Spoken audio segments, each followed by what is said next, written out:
Bonjour docteur, Bonjour madame. je viens de lire un livre sur la médecine préventive. Est-il vrai, comme le disait Hippocrate, que nos maladies ne sont que la conséquence de nos habitudes de vie? Oui, en effet, c'est en grande partie la vérité. Notre mode de vie et surtout nos défauts vont déterminer notre espérance de vie. Mais n'oublions pas aussi le rôle de la génétique. Nous ne sommes pas tous égaux face aux maladies et surtout au risque d'avoir une maladie. En France, l'espérance de vie des hommes est de 79 ans et celle des femmes de 85 ans. Nous allons voir plus en détail sur les diapositives qui vont suivre les causes de mortalité en France et les défauts de la vie quotidienne qui vont provoquer cette mortalité. Si nous analysons les causes de décès en France, nous constatons que les cancers et les maladies cardiovasculaires viennent en tête avec plus de 90% des décès, alors que les autres causes, les maladies infectieuses, les accidents domestiques, les suicides et les accidents de la route viennent loin derrière.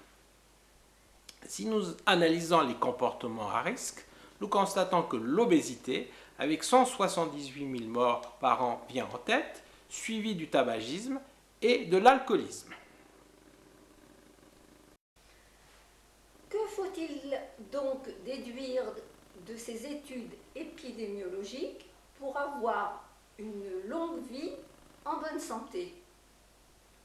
Il existe des facteurs négatifs que malheureusement, individuellement, nous ne pouvons éviter. Par exemple, la pollution de l'air à Paris réduit de 7 mois notre espérance de vie.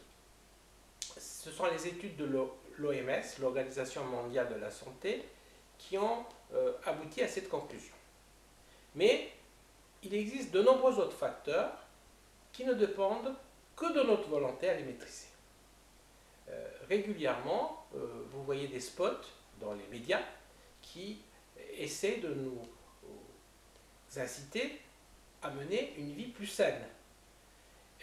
C'est dans le but d'analyser ces facteurs qui provoquent une mortalité chez les habitants de Grande-Bretagne qu'une étude intéressante a été menée par l'université de Cambridge que nous allons voir dans les diapositives qui vont suivre.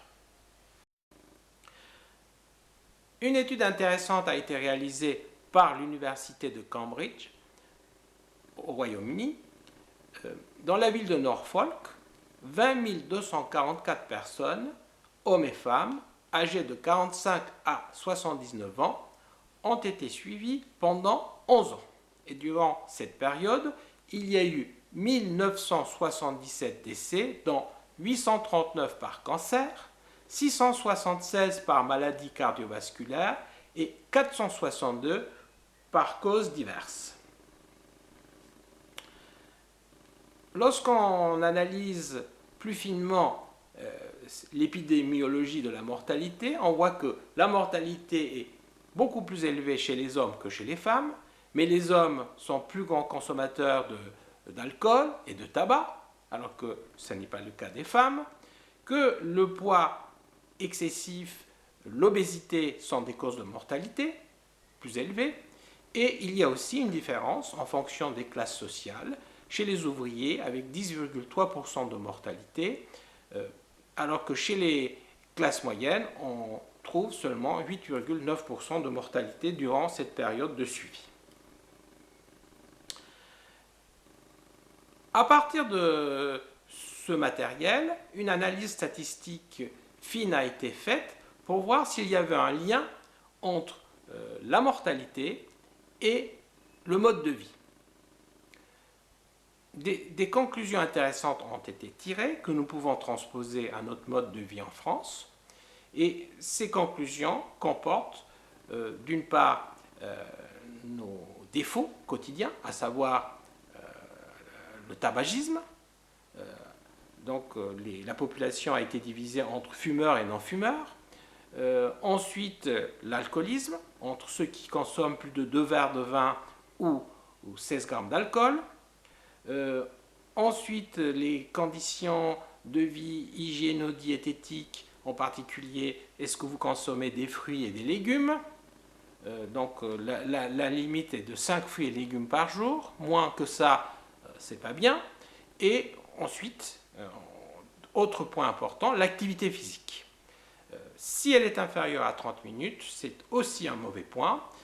Cette activité physique peut comporter la marche rapide, la course à pied, la natation, le tennis, le golf, peu importe. L'essentiel, c'est d'avoir une activité physique. À partir de cette étude, les auteurs ont conclu que les personnes qui cumulaient plusieurs défauts, ce qu'on vient de voir, avaient une espérance de vie diminuée de 14 ans, alors que ceux qui n'avaient aucun défaut pouvaient espérer vivre plus vieux que les autres. Après, effectivement, il y a une proportionnalité entre le nombre de défauts et le risque d'avoir une espérance de vie raccourcie. Que peut-on conclure pour notre vie au quotidien? Il faut vivre sainement. Cela ne signifie nullement qu'il faille éviter les choses agréables de la vie, mais il faut éviter les excès et surtout avoir une activité sportive adaptée à notre âge. Merci docteur pour ces conseils et ces explications. Je vous en prie.